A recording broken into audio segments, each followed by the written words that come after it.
Conexão Poder. Oferecimento Titânia Telecom. Soluções para conectar negócios e pessoas.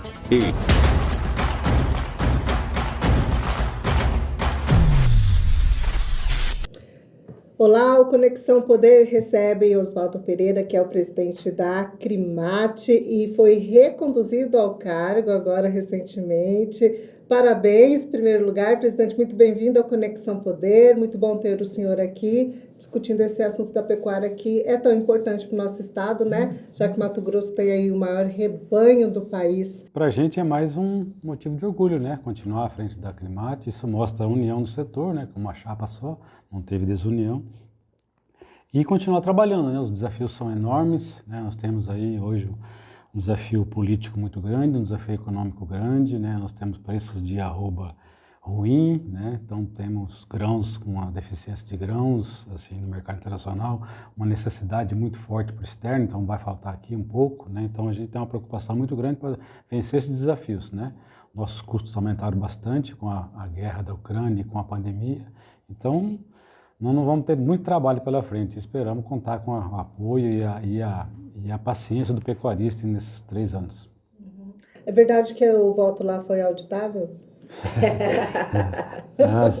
Nós estamos uma associação pequena ainda, quer dizer, tem história, mas é uma associação pequena, então, mas foram votos em 13 regiões, 13 regionais, né, e foram bem votados, e o importante é que o pecuarista participou, né, da eleição e está tudo resolvido. Eu gostaria de saber do senhor se essa nova diretoria aí, em relação ao balanço de carbono na pecuária, conseguir mais ganhos, como fazer isso, qual que é a perspectiva de vocês em relação a esse assunto? Esse assunto hoje está na nossa pauta há algum tempo, né? Nós temos já pesquisas, parceria de pesquisa com as Embrapas, nós temos parceria com 3 Embrapas, Agrocivil Pastoril, que é de Sinop, a Gado de Corte, que é de Campo Grande, e a do Embrapa Pantanal, que é de Campo Grande também.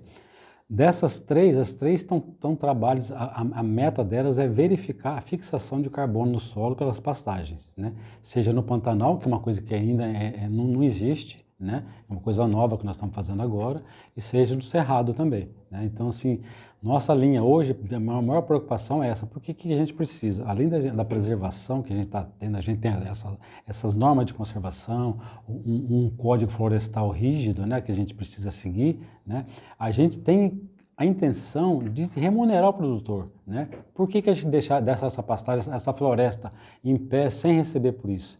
Então, um dos objetivos é pagamento por serviços ambientais, de você deixar a sua floresta em pé. Tem pessoa, por exemplo, daqui no futuro, produtor, que não vai querer produzir mais, ele vai querer ganhar dinheiro com a floresta em pé. É a opção dele, entendeu? De uma família que não tem a vocação de pecuária, ele deixa a fazenda dele para preservação e tem que receber por isso. Então, assim, a nossa defesa é nesse sentido. Esse momento é momento de estudo? Qual que é a situação? De pesquisas mesmo, né? Pesquisa já para de validação. De validação. A gente tem acompanhado aí toda essa polêmica internacional dessa nova proposta dos países ricos aí, né, que querem impor o desmatamento zero, né, como ameaça de embargo se não tiver desmatamento zero, né. E aí, isso é possível? Isso é uma proposta possível? Isso é jogo de comércio? O que é isso, presidente? Exatamente o que você falou. Eles querem, né, o Parlamento Europeu quer fazer essa pressão, somente os grandes países, a França, a Alemanha, são os cabeças do negócio, são os países que mais precisam dos nossos produtos, né, e que eles querem negociar a preço mais barato. Então, que ele desvaloriza o nosso produto, faz nos sentirmos criminosos ambientalmente em relação à mídia mundial, né? Isso é um histórico já deles, né? Para desvalorizar nosso produto para comprar mais barato. Isso não vai prosperar, a gente tem certeza que não vai prosperar porque o mundo precisa do nosso alimento, né? A Europa precisa disso, né? Talvez no momento futuro eles já estejam com os armazéns cheios, mas no momento agora eles não podem fazer isso porque eles precisam da gente, eles só querem comprar mais barato. Então arrumam narrativas, né, para poder negociar a preços mais baratos os nossos produtos. Só aproveitando aí, o senhor está colocando, porque a gente, comentando, né, a gente vê já, a gente acompanha pela mídia nacional, tal, as declarações internacionais que não vamos consumir soja, da Amazônia, né? Aqui são as queimadas, né? Lá são os incêndios florestais, é uma diferenciação, né? Lá só é um incêndio florestal e aqui é uma queimada criminosa. É sempre nessa narrativa de colocar a gente como o produtor brasileiro, a produção brasileira como criminosa, porque aí eles pagam mais barato, digamos isso. Exatamente. Porque assim, produto que é de origem Amazônia suspeita, um exemplo, já vale menos o produto, entendeu? Chega lá e em vez de pagar hoje um preço, uma saca de soja, R$ 170, eles querem pagar 150, 120, entendeu? Desvaloriza o nosso produto. A roupa do boi hoje, mundial, a roupa na tonelada que se vende por tonelada, hoje a média no mundo, os Estados Unidos vende para a China, por coisa por 8.200 e compra da gente por 6 e pouco, né, $6.200. Quer dizer, então assim, nós temos que vender o nosso preço mais barato por conta dessa política, né, que faz nossos preços baixarem por conta dessa narrativa, né, que quer baixar por mentiras ambientais, né, ou inverdades, né, que tem alguma coisa de desmatamento, existe, com certeza, em todo lugar tem, né. Nós nunca defendemos o errado, nós nunca defendemos o ilegal, mas dentro do Código Florestal, a gente defende que o produtor tenha direito de fazer o que ele quiser da sua terra para poder sobreviver, né? É simples, é legal e ilegal. Nós defendemos que ele faça o seu trabalho legalmente e dentro da lei o que ele pode fazer. Mantenha o Código Florestal brasileiro. Que já está há 10 anos em atividade, que é um dos códigos mais restritivos do mundo, mas assim, é o que a gente tem, é o que a gente vai seguir. É uma cartilha, é uma bíblia do produtor rural que vai seguir a lei. Nós temos que nos balizar em alguma coisa, né? E isso é o que a gente baliza, o que a gente obedece ao Código Florestal. A gente pode dizer que desmatamento zero e produtividade não se combinam, não existe, não há essa possibilidade. Exatamente, exatamente. Não tem como não existir desmatamento zero. Tem desmatamento ilegal zero, mas o desmatamento zero não existe porque a pessoa precisa produzir. Dentro da área que ele tem condição, que ele tem direito de produzir, ele tem que fazer o desmatamento, né? Isso é regido pelos órgãos ambientais. Você, além de você ter o direito, você tem que pedir uma licença de desmatamento. Não é assim, você não chega lá e fala, não, eu tenho direito, mas eu vou limpar. Não, esquece. Você tem medidas, você tem. É uma regra e as licenças demoram muito tempo a sair. Tem pessoas que demoram 10 anos para sair uma licença de desmatamento dentro do que ele tem direito. Então, assim, eles ficam chateados, né? Eles ficam, assim, porque precisa sobreviver, né? Precisa produzir, continuar produzindo, né? Tem, por exemplo, um exemplo só para vocês entenderem, para a população leiga entender. Viúvas, por exemplo, que ficaram com a terra, né? Ela não tem noção de manejo, ela não sabe o que é um manejo. Então, assim, ela ficou viúva, ela ficou com a terra e, assim, até ela receber a terra na herança, até ela receber isso aí de novo, ela conseguindo entender o que aconteceu, esse pasto já virou mata, ela não pode nem limpar o pasto dela mais. Quer dizer, ela não tem nem condição de trabalhar para sobreviver. Então, como que acontece isso? Quer dizer, nós precisamos hoje de uma celeridade maior nos órgãos ambientais para liberar essas licenças dentro do que o produtor tem direito. É o que a gente preocupa sempre com isso. E reclama e cobra do governador e cobra da secretária que se faça isso, que olhe para o produtor com carinho, porque ele não quer desmatar, ele quer sobreviver. Uhum. Nessa narrativa do desmatamento zero, se vocês não tiverem desmatamento zero, né, que nós estamos falando aqui, é inclusive esse previsto aqui no nosso Código Florestal. Zero legal, né? Zero ilegal. Zero legal e zero ilegal, tipo desmatamento nenhum, né? Vamos embargar, não vamos aceitar o seu produto. Isso é balela, assim como disse o governador Mauro Mendes recentemente lá na COP, ele falou, esse negócio de embargo é balela, porque o Brasil é o maior produtor e a comida sem o Brasil fica bem mais cara. Exatamente isso, eles precisam da gente, a Organização Mundial do Comércio esteve aqui, a presidente esteve aqui, falando que o Brasil é muito importante, né, nesse circo agora, no que refere à produção de alimentos. Hoje nós temos uma insegurança alimentar grande, né, energética grande. Por exemplo, hoje você sabe que o milho, ele produz, além do alimento, ele produz o DDGG, que é o combustível. Quer dizer, então, assim, nós estamos resolvendo a nossa insegurança alimentar com esses produtos, né, com a carne, com a soja, com os grãos em geral, né? E não temos necessidade de importar essas matérias. E aí o mundo precisa da gente e negocia a preços mais baratos. Então, quer dizer, eles criam sempre essas mentiras, né? Que a gente chama de fake. Hoje a gente tem feito muito trabalho com a Embrapa Territorial, no sentido de, eles fizeram um trabalho e mediram o Brasil inteiro. Então, Mato Grosso hoje tem 62% de terras de floresta nativa. O Brasil são 66%, no Mato Grosso 62%. Isso com um desvio padrão de 5 metros, a diferença de 5 metros. E foi referendado pela NASA, quer dizer, então um órgão americano e algumas entidades americanas internacionais. E aí o que aconteceu? Com esses dados, o que a gente tem? Hoje a gente não discute mais coisas, vamos mostrar um dado. Você tem dados para mostrar, para combater o que a gente tem aqui, a gente não apresenta só isso aí, fala, nós temos argumentos hoje científico, técnico, né, referendados por um órgão de vocês, americano.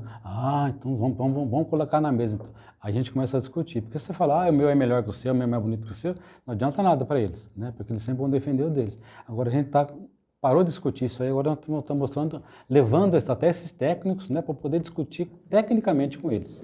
Eu queria pegar só como gancho que o senhor disse em relação a outros países, e no caso o senhor citou Rússia, própria guerra lá na Ucrânia, o Brasil em relação a esses países, em relação a produtos, o que nós temos para oferecer para eles, se nós temos entrada lá, como é que fica essa situação? O senhor que acompanha melhor o mercado de perto, o que pode faltar lá e que nós podemos fornecer? Que falta muito alimento, né? Que vai faltar alimento, grãos e carne, né? E carne em todos os sentidos, seja de suíno, frango, tudo, né? Não só carne bovina. Eles vão ter uma necessidade muito grande agora por causa do inverno europeu, né? E o inverno europeu é rigoroso. Eles vão ter necessidade de todo produto alimentar, inclusive o nosso etanol, né? E aí, o que vai acontecer? O que a gente pode deles? A gente pode, como já fizeram, né? Petróleo, a gente importa um pouco dele, adubo, né? Adubo nitrogenado, adubo fosfatado, que a gente precisaria, né? Já estamos completa a safra, né? Quer dizer, nós já nos suprimos disso aí. Então, assim, a demanda hoje mundial é por essa segurança alimentar, comida e energia, né? Principalmente a Europa. Eles estão ficando sem gás lá, né? E agora eles vão começar a queimar tudo, né? Vão acabar de queimar as florestas, queimar carvão, né? E voltar às usinas nucleares que eles tanto abominaram na Alemanha. Nuclear, né? gente, olha o Eles abominaram muito né? na Alemanha, a usina nuclear, agora estão voltando todas, religando todas, né? E aqui a gente é demonizado, né? Isso que eu ia falar, e a gente que é feio na foto, né? Que é o patinho feio, né? Inclusive aqui biocombustível aqui, a gente usa muito o biocombustível e eles não têm essa... Nossa matriz energética hoje é 70% de bio, é só 30% de combustível fóssil. Então, quer dizer, nós estamos muito tranquilos quanto a isso, né? Nós temos energia elétrica, hidrelétrica, tem a E a tendência é essa, né, presidente? É partir para o biocombustível, largar o fóssil, cada vez mais independente desse combustível fóssil, que ele tem fim, né? E o outro é renovável, né? E até a energia solar, a gente anda hoje por propriedades, grandes propriedades, elas estão bem... A eólica, a solar, no Nordeste a eólica é muito, né? Então, nós temos mesmo, né? E aí tem essas usinas hidrelétricas agora que você não cerca mais, não faz represa, né? Você faz por passagem, né? Então, assim, hoje são mais rápidas, né? Então, assim, elas também são utilizáveis hoje, atualmente. Né? Tem que ser, a gente está em 2022, né? Né? 23 quase. Quase 2023, né? Não dá pra gente ficar dependendo de combustível fóssil aí tanto tempo, né? A gente tem que virar essa página. E o agro, ele é extremamente tecnológico, né? Ele é muito tecnológico, né? Principalmente a porteira para dentro, né? É muito tecnológico. Por isso a gente vê muito avanço no agro. O agro, assim, nesses últimos 10 anos, não 20, mas os 10 anos, tem um avanço muito grande. Primeiro disso que você falou, dentro da porteira. Hoje, com a utilização das ferramentas da pecuária moderna, que a gente sempre insiste, né? Nutrição, genética, sanidade, manejo, o produtor hoje ele compete com qualquer produtor do mundo, em quantidade, em qualidade, e porque hoje, por exemplo, nós produzimos, uma fazenda em Lucas do Rio Verde. Ela tem condições de produzir soja, milho e uma safra de boi. Nos Estados Unidos é uma safra de soja, ou milho, ou boi e neve. né? Uma safra de neve. Uma né? safra de neve. Então, assim, nós temos 3 safras ao ano. Quer dizer, quem pode competir com a gente nesse sentido? Qual país do mundo compete com a gente? Então, quer dizer, o Brasil é a bola da vez mesmo para eles, porque eles têm esse problema, né? Nós produzimos com qualidade e quantidade, agora com a utilização das tecnologias, nós temos tecnologia, assim, para exportar para o mundo hoje, né? Por falar em 3 safras e por falar em boi, a gente tem uma novidade para o ano que vem, que é a suspensão da vacina contra a febre aftosa em Mato Grosso e o Estado se alinhando com as diretrizes do Código Terrestre da Organização Mundial de Saúde Animal. O que muda a partir de agora? Como é que o senhor vê isso e o que muda? A gente, no começo, a gente já participa desse programa nacional, chama PNEFA, Programa Nacional de Erradicação da Febre Aftosa. É um programa que ele já vem há alguns anos por solicitação do MAPA, do Ministério da Agricultura, porque ele sentiu a necessidade de abrir novos mercados, não ficar muito dependente só de China e de Oriente, então abrir novos mercados, principalmente Japão, Coreia, que exigem status sem vacinação, só compra carne sem vacinação, em países que não têm vacinação. Então, para abrir algum desses mercados, resolveram tirar a vacinação da aftosa. No começo nós ficamos muito preocupados e depois de várias reuniões com o MAPA e com os órgãos de defesa aqui, o INDEA e outros órgãos, eles nos disseram que não há vírus circulante, não há vírus da aftosa circulante. Nós estamos há desde 26 anos sem febre aftosa e porque os suínos que não são vacinados não têm, né? Não são vacinados, os caprinos, né? Os javalis que ficam, os veados, que são animais que só tem do casco rachado, né? E aí eles não têm, quer dizer, eles são os vigilantes nossos da pecuária bovina, né? Então eles falam, não tem. Os nossos vizinhos que eram preocupação, que é a Bolívia, outros, também estão no mesmo programa, né? Com o mesmo programa e falam que também não tem lá a febre aftosa. Então a gente fica um pouco mais tranquilo. De qualquer modo, qual que é o nosso compromisso? A pressionar o MAPA e os órgãos de defesa a realizarem aquelas 110 medidas necessárias para se tirar a vacinação, né? Que já estão ainda em execução, né? Vão até esse ano, mas o ano que vem eles prometem resolver todas essas demandas, que precisa de dinheiro, investimento, né? Isso tudo é custo, né? E o produtor, o que vai fazer a parte dele? Ele vai continuar vacinando de outras doenças, que vai ter que trazer o gado no curral, não vai diminuir uma vinda no curral, e ele vai ficar mais alerta. A nossa obrigação como entidade é orientá-lo ao que vai acontecer e estimulá-lo a informar o mais rápido possível, porque a hora que tiver um foco, esse foco tem que ser debelado assim instantaneamente. Então, ele tem que avisar, né? Qualquer dúvida, nós vamos fazer cartilha avisando o modelo, porque muitos não conhecem nem a aftosa, não tiveram nenhum gato com a aftosa. Pegaram a época, 26 anos, né? Quer dizer, então tem gente, só os veterinários mais antigos que viram algum caso de aftosa. Então, assim, é uma doença para se identificar, para ser identificada com alguma referência. Então, nós vamos fazer cartilha, vídeo informativo, para poder mostrar o que é um animal, se possível, né? Com aftosa, assim, e mostrar para eles em filmes antigos e tal, como que funciona, como que é a dinâmica da doença, né? Para poder avisar o mais rápido possível e ter esse bloqueio. Eles já estão fazendo treinamento de bloqueio de estrada, bloqueio sanitário, sabe? Então, assim, tem algumas medidas já muito bem trabalhadas nesse sentido. Então, a gente está mais tranquilo quanto a isso.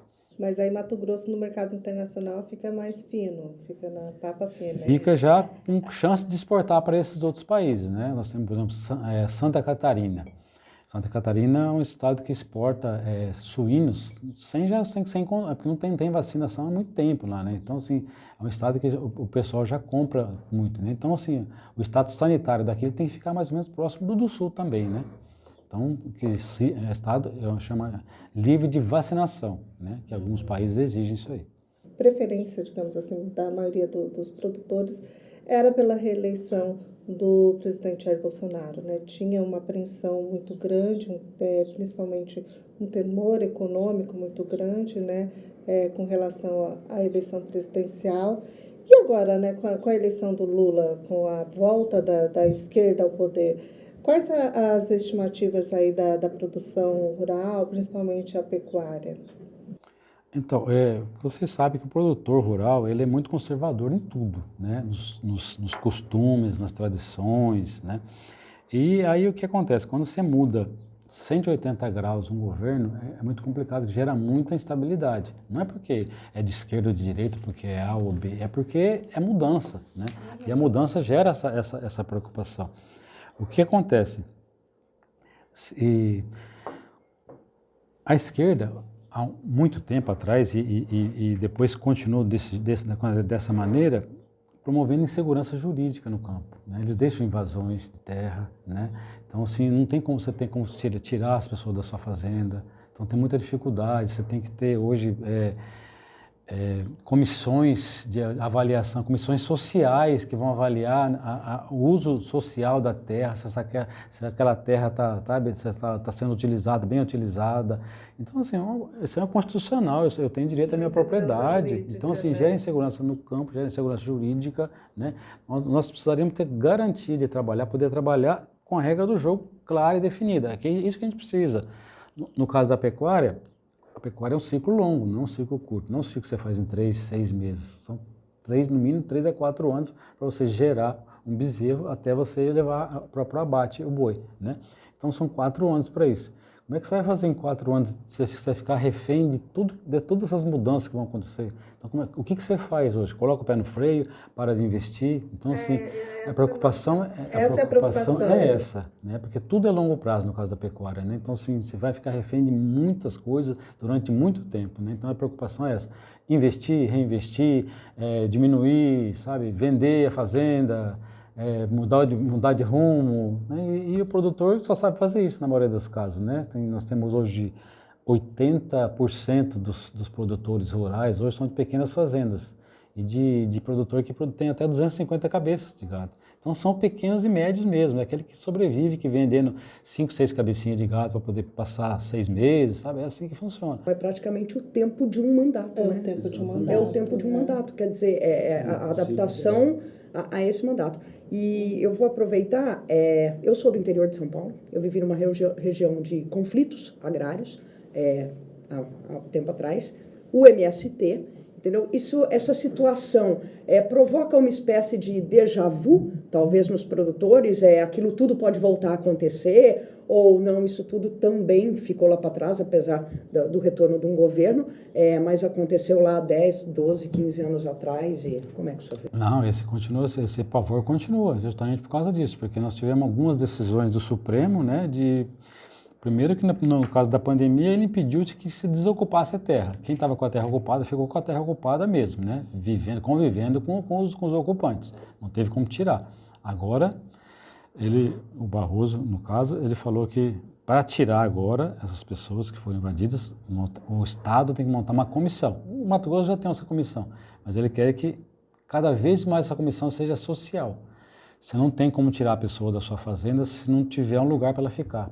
Ou seja, você vai ter que dar uma terra para ela. Então, a sua terra para ela, quase isso. Ou na cidade e arrumar um lugar para ela, um quarto, uma casa, entendeu? Ela invadiu a sua terra, a sua propriedade, então, essa comissão, e agora é sua obrigação arrumar uma casa para ela, ou uma terra para ela. Como que você consegue sobreviver? Onde é que fica a sua fazenda que nós vamos? Eu estou achando que a coisa é séria mesmo. Não, porque não pode mais desmatar. Então vai ficar lá e não vai. E corre o risco ainda de ser invadido. Ou seja, não vai desmatar.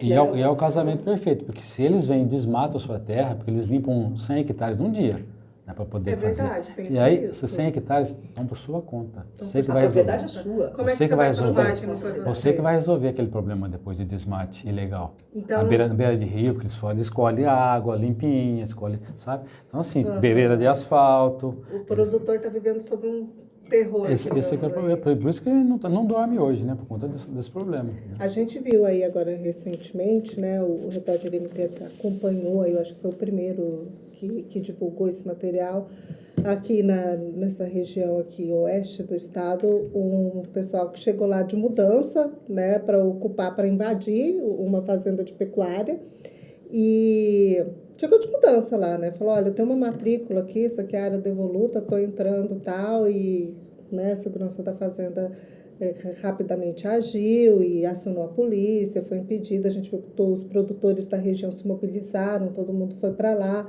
E aí, depois de muita conversa pacífica, né, eles voltaram do mesmo jeito que foram, né, montaram no caminhão e vazaram, né? Mas isso que é uma coisa que, digamos, e isso foi logo depois da eleição, né? Isso foi logo depois da eleição. E ali já ficou, acho que já começou a criar um assombro, um temor nos produtores daqui, criou um alerta, digamos assim. Porque eles ficaram assim, acesos, né? Esse pessoal do Movimento Sem Terra, eles ficaram acesos, porque agora nós estamos com respaldo, né, do governo, nós temos agora respaldo da justiça, quer dizer, agora nós temos tudo para poder fazer nosso trabalho, quer dizer, o trabalho de invadir as terras dos outros, né? Agora sim, a preocupação, por exemplo, talvez o produtor tenha condição de juntar 3, 4 fazendeiros, vizinhos, e o pequeno?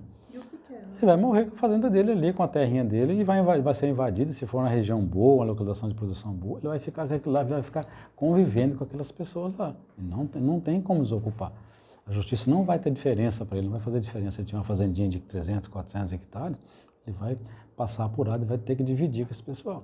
Mas essa decisão judicial, como é que o senhor avalia ela? Ela é um desrespeito à propriedade privada?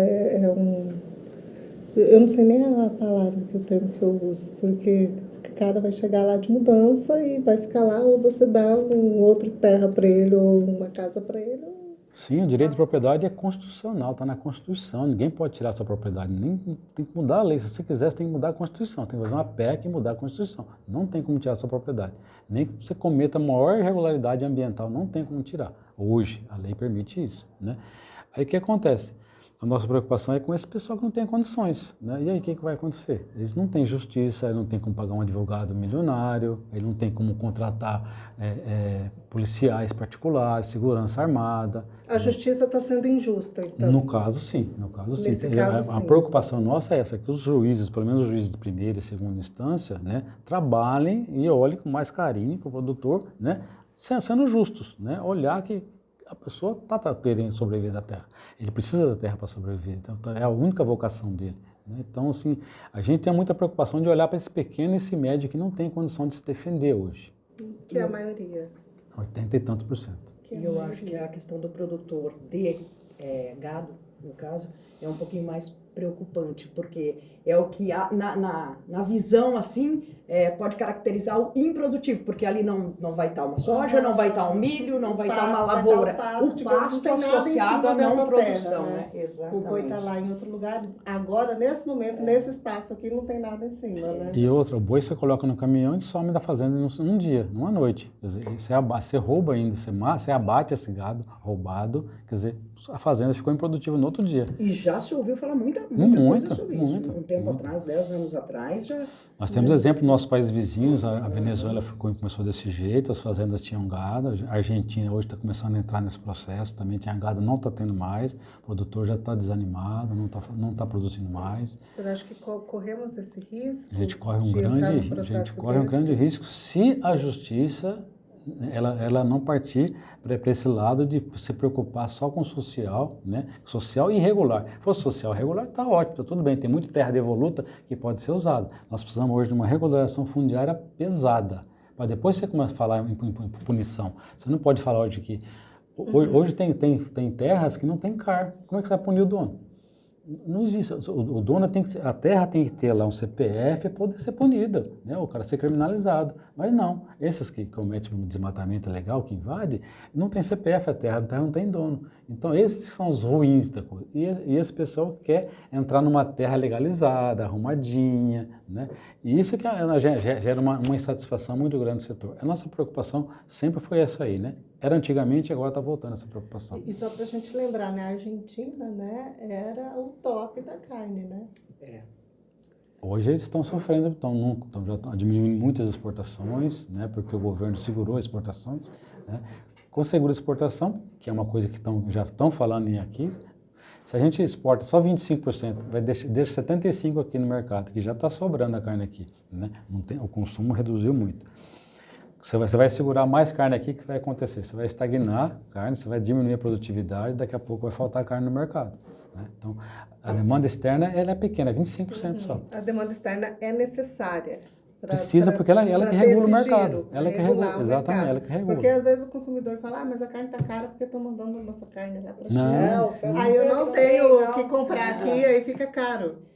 Eu queria fazer uma pergunta para o senhor em relação ao posicionamento, ao pensamento dos produtores, no caso até os pecuaristas, em relação aos indígenas. É uma coisa que vem se falando bastante também, e eu estou falando isso porque a gente falou do MST, tá? E quando a gente fala em movimentos, hoje em dia eles estão muito conectados, eu não digo ligados, mas conectados. Quando a gente fala de MST, muitas vezes a gente fala também de indígenas. Como que é a relação dos produtores hoje com essas? A relação com os produtores, com os indígenas é ótima, porque hoje, assim, pouquíssimas exceções têm algum problema de divisa. Eles estão nos lugares deles, nas terras demarcadas, né? Pode ser vizinho de terra, pode ser vizinho de asfalto, mesmo asfalto, mesmo existe do outro essa lado. Relação, né? Existe essas muito, situações, muito. Então, existe essa parceria até, né? Aqui nós temos um exemplo de produtores indígenas que produzem como se fosse produtor comum, com tecnologia, com maquinária, com tudo. Eles gostam, entraram no mercado, gostaram disso, né? Vai dar uma qualidade de vida melhor para as famílias deles, né? Porque quem obriga o indígena a viver do jeito que ele vivia há 300 anos? Porque ele não quer viver daquele jeito. Ele quer. O governo federal, ele mandou visitar, até ontem tive até com o Marcelo Xavier, presidente da FUNAI, ele comentando que o governo federal, ele visitou várias aldeias indígenas, perguntando se você quer internet ou não. Uai, que não quer. Tem tribo que não quer. Tem Aquelas que é a tribo da Amazônia, então lá, eles não querem. Ótimo, não tem problema. Continua no seu nicho. Não tem... Agora, quem quer, a moçada, o jovem, precisa. Né? Porque o que acontece hoje? A internet, ela traz saúde, ela traz educação, ela traz informação. Né? Então, a nossa parceria com os índios não tem problema nenhum. As aldeias que eu conheço aqui, em Mato Grosso, das aldeias que eu conheci, eu acho que só vi uma sem internet, mas assim, já faz muito tempo. As restantes tinham. E eles tinham já cultura de plantar, de criar boi e tal, isso já faz mais de 10 anos. Eles estão muito conectados, né? Tanto que você vê indígenas em faculdades, ou indígenas formados, mestres, doutores. Exatamente. E eles têm essa relação do avanço levado lá para dentro, né? Quer dizer, eles estão tendo acesso a isso aqui fora e tem interesse, óbvio. Né, levar para dentro. Eles têm interesse, mas assim como todo mundo tem um interesse. A hora que chega a informação, gera interesse, gera necessidade, e hoje não tem como você viver num mundo desconectado, né? A maioria dos índios, eles também querem ter os mesmos direitos, querem ter um carro bom, para poder sair, para poder ir para a cidade, levar no médico da cidade, não no médico da aldeia, né? Trazer para o hospital, para fazer uma internação num caso grave, então eles precisam ter isso, né? Nos Estados Unidos eles têm aldeias que têm cassino, que eles têm direito de fazer o que quiserem dentro das suas propriedades, estão tudo regido por lei, organizados, eles vivem muito bem e tem os nomes indígenas, são respeitados. Por que não pode ser no Brasil a mesma coisa? Aqui está mudando, né? Exatamente. Está mudando bem, né? E melhorando demais. Uma boa aceitação da sociedade também com relação a isso, né? Também tinha muito preconceito. Muito preconceito contra o indígena. Hoje eles estão em sociedade, estão entrando na sociedade comumente, estão entrando nas faculdades, nas universidades, professores, estão gerando conhecimento. Então, eu acho que como ser humano e como brasileiro, tem todo o direito. E aí? E a carne? É verdade que tá sobrando carne? É verdade que vai ter liquidação de picanha? O que está acontecendo? Essa pergunta vocês fazem, mas não é para mim não, porque... Não é? É o que eu falei, a carne hoje... Explica, por favor. Como é que funciona? A gente produz, coloca o boi gordo no mercado, e é o que acontece. A gente sempre explica, nós temos duas barreiras praticamente intransponíveis na frente, depois que você tem o boi gordo, que são o frigorífico e o mercado de varejo. O frigorífico, ele vende, ele compra da gente e depois ele coloca o preço dele para poder ir no mercado de varejo. O varejo também compra do frigorífico pelo preço já apertado e põe suas margens de lucro, de investimento, de tudo. Quer dizer, entre o produtor e a carne no varejo tem um buraco enorme. Só para te dar um exemplo, a diferença de preços hoje que a gente recebe. A gente tinha, por exemplo, um boi China há quase 2 anos, recebia 300 e poucos reais a arroba, está 240, para você ter uma ideia. E o preço da carne, ela subiu quase 50%. Quer dizer, houve uma dissociação. O aumento não está lá na fazenda? Nada, não teve nada. Tanto que baixou o preço, nós estamos recebendo o preço de 2 anos atrás e o preço da carne subiu, está subindo. Quer dizer, isso é coisa de demanda, é oferta e de procura. Além disso, os frigoríficos falam para a gente que os nossos estoques e o consumo nacional está muito ruim. Quem tem operação externa, frigorífico tem operação exterior, ainda sobrevive. Os pequenos frigoríficos estão sofrendo muito hoje, no dia de hoje. Eles falam que, como a gente não vende em dólar, a gente tem que vender para o mercado aqui, que o mercado consumidor hoje nacional está muito ruim, né? Baixou muito o poder aquisitivo da população, né? Comprando menos carne. De tudo, né? Comprando esses produtos diferenciados de tudo, né? Porque o povão mesmo que compra pesado, material pesado mesmo de alimentação assim, aquele que gera riqueza mesmo, né? Diminuiu muito seu poder aquisitivo, né? Então eles vão trocando por outros tipos de proteína, em vez de carne é ovo essa semana, e vão substituindo, né? Então assim, o consumo de carne baixou demais, né? E o nosso preço baixou também, quer dizer, onde que tá o lucro hoje? O consumo baixou, mas o preço lá no açougue aumentou. Exatamente. Então assim, hoje, desses três atores, entre o produtor, o frigorífico e o comércio varejista, tem alguém que está ganhando. Sempre tem alguém que está ganhando, né? E vou conversar com o cara da açougue. no caso de hoje, não é o produtor que está ganhando, né? Então assim, a gente independe, um exemplo claro é esse, baixou o preço da arroba e não baixou o preço da carne. E tem carne no mercado? À vontade. Tem carne à vontade. Não parou. O setor não parou de produzir, continua produzindo. Nós estamos em excesso. Nós tivemos uma época de retenção de matrizes muito grande, né? Por causa do preço do bezerro, estava alto, tudo. Aí você retém. Matrizes sobe muito, tem muita oferta. Daqui a pouco vai voltar o ciclo de baixar. Mas agora para o ano que vem, 2023, muita oferta ainda de carne. E isso aí significa ainda o preço da arroba baixo. Mesmo com muita oferta de carne, tem alguma tendência, alguma previsão, eu sei que não é o produtor que coloca o preço, mas alguma estimativa pelo que vocês avaliam de ter baixa no preço ou não? Como vai ser agora uma época festiva, deve ter aumento? Como essa época de consumo aumenta, né, aumenta a demanda, aumenta o preço também, né? Então, assim, infelizmente, talvez a gente pudesse até baixar esses preços e aumentar, poder desovar esses estoques dos frigoríficos. Mas a gente sabe que aumenta a demanda, final de ano é uma época mais cara da carne, né? Infelizmente, não tem muita perspectiva de baixar esse preço a curto prazo. Isso já é tradicional, né? O pessoal recebe o 13º e tal, e aí tem muita festa, muita reunião familiar, fim de ano, consome mais mesmo. E assim, para dar um exemplo para vocês, confinamento hoje, eles estão perdendo R$700 por animal hoje.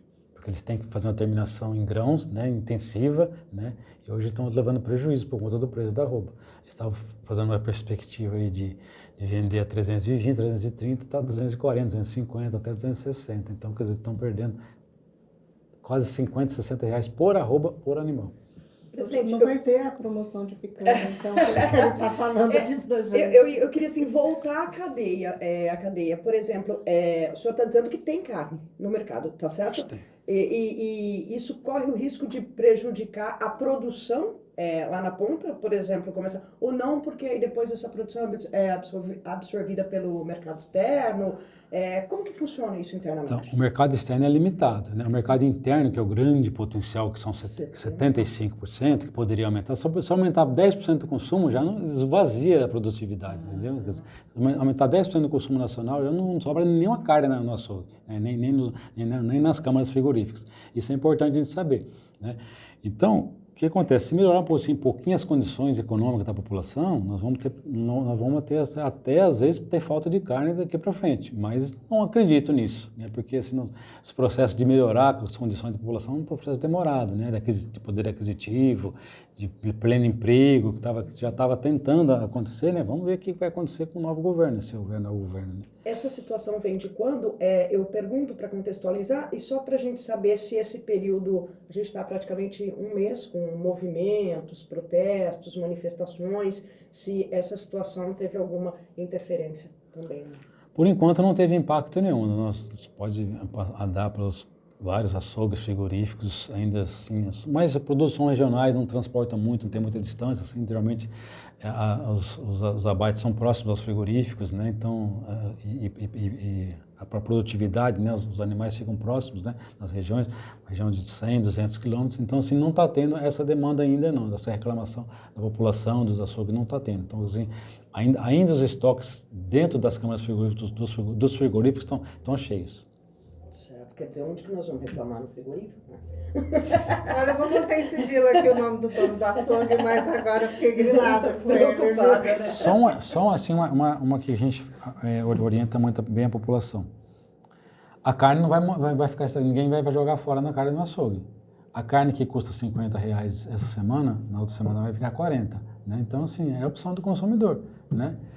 Ele vai consumindo as carnes mais baratas e depois a mais cara vai baixar, com certeza. Então, assim, não obrigatoriamente é comprar de cara, né? Que a gente orienta o produtor, né? O consumidor, no caso. Consumidor, né? Essa é a dica para o consumidor. Compra Tem a carne vários, mais barata, tem vários tipos de carne. deixa acumular a carne Exatamente. mais cara Isso aí, exatamente. para forçar o preço baixar. Até porque as carnes mais caras não tem grande necessidade. saída, né? E depois não tem necessidade, porque são carnes diferenciadas. Quem compra carne diferenciada já compra mesmo. Não preocupa o preço, ele não pergunta. Ele compra em boutique premium, ele compra carne muito mais cara ainda, né? Mas para a população em geral, para o pequeno que quer comer uma picanha no final do ano, a gente orienta isso aí, né? Começa agora... A carne não vai estragar no supermercado, Sim. ninguém vai jogar fora. Então, assim, vai entrar na promoção e a gente orienta isso aí.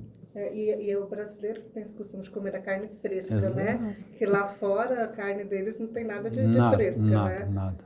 É tudo congelado, Bom, presidente, quero deixar o espaço aberto para suas considerações finais. Olha, essa dica aí para o consumidor foi de ouro agora, final de ano. Espero que o pessoal pegue a dica, né? Espero que nós tenhamos aí, né, agora um final de ano um pouco mais tranquilo, né? Que essa situação se resolva.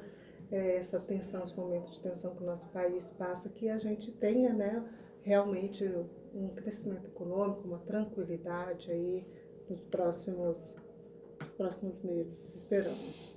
Eu que agradeço em nome da Crimate, né, e pra gente é um prazer bater o papo, nós passeamos por todos os assuntos aí, né, de interesse da pecuária do Brasil, acho que para mim valeu a pena, para mim foi muito satisfatório, é um prazer estar com vocês aqui. Obrigada. Entregue aqui para mim a caneca do Conexão Poder, o presente do Conexão Poder para o senhor leva lá para o seu gabinete, seu escritório, na Crimate. Quando a gente for lá, nós vamos visitar, tirar uma foto com o senhor com essa caneca. Eu que agradeço. Muito obrigado, viu? Obrigada, presidente. Obrigada, Luliana. Obrigada. Até mais. Conexão Poder. Oferecimento Titânia Telecom. Soluções para conectar negócios e pessoas. E